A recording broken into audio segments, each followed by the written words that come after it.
नमस्कार, बहुत बहुत स्वागत है। मैं हूं अमित सिंह। आप देख रहे हैं प्राइम न्यूज का डिजिटल प्लेटफॉर्म। अमेरिका से एक बड़ी खबर आई। ये खबर एलन मस्क को लेकर थी, ये खबर ट्रंप को लेकर थी, ये खबर अमेरिकी सरकार में मचने वाले उथल पुथल को लेकर थी। बड़ी खबर यह आई कि एलन मस्क, जो कि टेस्ला के मालिक हैं और अमेरिकी बिलियनियर हैं, उन्होंने अमेरिकी जो विभाग है, राजनीतिक विभाग है, उसमें एक खास डिपार्टमेंट है जिसे डॉज कहते हैं, डॉज से इस्तीफा दे दिया है। डॉज का निर्माण क्यों किया गया था वो समझ लीजिए।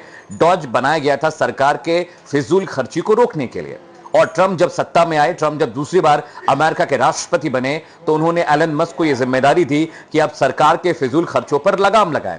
इसीलिए बाकायदा इस डिपार्टमेंट का निर्माण किया गया जिसे डॉज कहते हैं। और डॉज के जरिए ही सरकार बहुत हद तक बेहतर काम भी करने लगी थी। तमाम जो फिजूल खर्चे होते थे उन पर एलन मस्क की नजर थी, क्योंकि एलन मस्क सिर्फ एक बिलियनियर नहीं है, सिर्फ एक कारोबारी नहीं है, वो एक बहुत बड़े अच्छे मैनेजर भी हैं। क्योंकि जिस तरह से उनकी कंपनियां, चाहे वो टेस्ला की बात हो, स्पेसएक्स की बात हो, उन तमाम कंपनियों के जरिए वो बहुत सारा पैसा बना रहे थे। और उन पैसा बनाने के पीछे का एक बहुत बड़ा टेरेन ये भी था कि वो मनी मैनेजमेंट बहुत अच्छी तरीके से कर रहे थे। और इसीलिए जब राष्ट्रपति बने डोनाल्ड ट्रंप, तो उन्होंने एलन मस्क से ये बात कही कि हम डॉज एक डिपार्टमेंट बना रहे हैं, आप उसकी अध्यक्षता करेंगे, आप उसको गवर्न करेंगे, आप उसके सीईओ होंगे और सरकार के होने वाले तमाम खर्चों को आप कंट्रोल करेंगे। सब कुछ बहुत ठीक चल रहा था, लेकिन तभी अचानक ये खबरें आई कि एलन मस्क और ट्रंप के बीच में एक बिल को लेकर मतभेद शुरू हो गया है। अब वो बिल क्या था वो समझ लीजिए।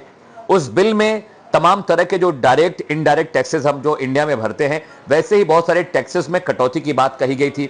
इमिग्रेशन जो अवैध तरीके से अमेरिका में हो रहा था, उसको कंट्रोल करने के लिए पैसों को ज्यादा खर्च करने का प्रावधान था।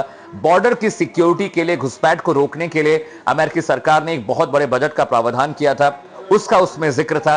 रोजमर्रा जो कमाने वाले लोग हैं, जो अमेरिकी नागरिक हैं, जो सैलरी अर्न करते हैं या बिजनेस है जो उनकी अर्निंग है, उसमें टैक्स का जो स्लैब था उसे घटाने बढ़ाने को लेकर कहीं ना कहीं एलन मस्क नाराज थे। और उन्होंने सार्वजनिक रूप से एक बयान भी दिया जिसमें उन्होंने कहा कि जो बिल ट्रंप सरकार लेकर आई है, यह बिल बहुत नुकसान करने वाला है और यह बिल इतना जरूरी नहीं था, इसे अभी नहीं लाया जाना चाहिए था। और ट्रंप के बारे में आप जानते हैं, ट्रंप बहुत एक एगोइस्टिक नेता अगर कहें तो ये शब्द गलत नहीं होगा, बहुत एरोगेंट हैं। उन्हें लगता है कि nobody is better than me. और इसकी बानगी आपने बहुत बार देखी, जब अलग अलग देशों के राष्ट्राध्यक्ष व्हाइट हाउस में उनसे मिलने के लिए पहुंचे तो किस लहजे में उन्होंने जेलेंस्की से बात की, जो कि यूक्रेन के राष्ट्राध्यक्ष, उनसे उन्होंने किस तरह से बात की। साउथ अफ्रीकन जब प्रेसिडेंट वहां पहुंचे तो उन्होंने उनसे कैसे बात की। इसके अलावा उन्होंने कनाडा को कहा है कि कनाडा को अमेरिका में शामिल हो जाना चाहिए, और वो ये कह रहे हैं कि कनाडा को हम एक मुक्त राष्ट्र बना देंगे। और वो तंज कसते हुए कह रहे हैं कि जो गोल्डन डोम टेक्नोलॉजी है, जो अमेरिका का नया एयर डिफेंस सिस्टम है, जो आयरन डोम और रशियन डिफेंस सिस्टम से भी बहुत बेहतर है, उसे वो फ्री में दे देंगे। इस तरह के बयान वो देते रहे हैं। और मौके मौके पर व्हाइट हाउस की प्रेस ब्रीफिंग के दौरान भी वो बहुत सारे मुल्कों का मजाक उड़ाते रहे हैं। टैरिफ बढ़ाने को लेकर उन्होंने एक बाकायदा लंबी चौड़ी लिस्ट लाई और चाइना का मजाक उड़ाया। बाकी मुल्कों पर भी उन्होंने कहा कि जो रिवर्स टैरिफ है वो इंपोज करने जा रहे हैं, क्योंकि अमेरिका से ये तमाम मुल्क बहुत बड़े पैमाने पर टैरिफ वसूलते हैं। लेकिन अब समझिए कि एलन मस्क का ट्रंप से अलग होने का मतलब, उसका मायने क्या है। अमेरिकी सरकार जो भी डिफेंस रिसर्च कर रही है, अमेरिकी सरकार जो भी इनोवेशंस पे काम कर रही है, जो नई जनरेशंस के, चाहे वो एयरक्राफ्ट हो, चाहे वो डिवाइसेस हो, चाहे डिफेंस इक्विपमेंट्स हो, इन सब चीज़ों में कहीं ना कहीं एलन मस्क का दखल रहा है, क्योंकि वो खुद एक साइंटिस्ट की तरह काम करते हैं। और स्पेसएक्स उनकी दुनिया की सबसे कामयाब स्पेस मिशन एजेंसी है, जो ज़्यादातर मौक़ों पर अपने रॉकेट्स को स्पेस में भेजती है और अपने मिशन को पूरा कर कर वक्त पर वापस लौटती है।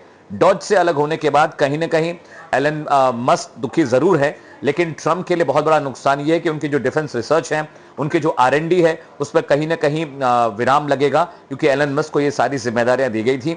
बड़ा सवाल यह है कि डॉज की जिम्मेदारी अब किसे मिलने वाली है, क्योंकि अब सरकार के फिजूल खर्चों को रोकना एक बहुत अहम बात है, एक बहुत अहम प्रक्रिया है। और ऐसे में एलन मस्क के जाने के बाद ट्रंप अब डॉज की जिम्मेदारी किसे देंगे, ये देखने वाली बात होगी। और डॉज का फुल फॉर्म मैं बता देता हूं आपको, डिपार्टमेंट ऑफ गवर्नमेंट एफिशिएंसी, यानी जो एफिशिएंसी है गवर्नमेंट की, उसको कैसे बढ़ाया जाए, कैसे और बेहतर किया जाए, इसे लेकर डॉज का निर्माण किया गया था। और एलन मस्क बीते कई महीनों से बहुत अच्छे तरीके से काम भी कर रहे थे। लेकिन सूत्र हमारे बता रहे हैं कि जो ये बिल आया, जिसे जो उन्होंने इस बिल का नाम दिया है too good to be too beautiful, इस बिल का नाम उन्होंने दिया है। तो इस बिल में इतना सुंदर, इतना सुगढ़, इतना ब्यूटीफुल क्या है, शायद एलन मस्क को समझ में नहीं आया, और इसीलिए एलन मस्क ने सरकार से अपने रिश्ते तोड़ लिए, वो डोरी तोड़ ली है। अभी के लिए फिलहाल इतना ही, लेकिन प्राइम न्यूज पर ऐसी तमाम बड़ी खबरों को देखने, पढ़ने, समझने के लिए हमें लगातार फॉलो करते रहिए।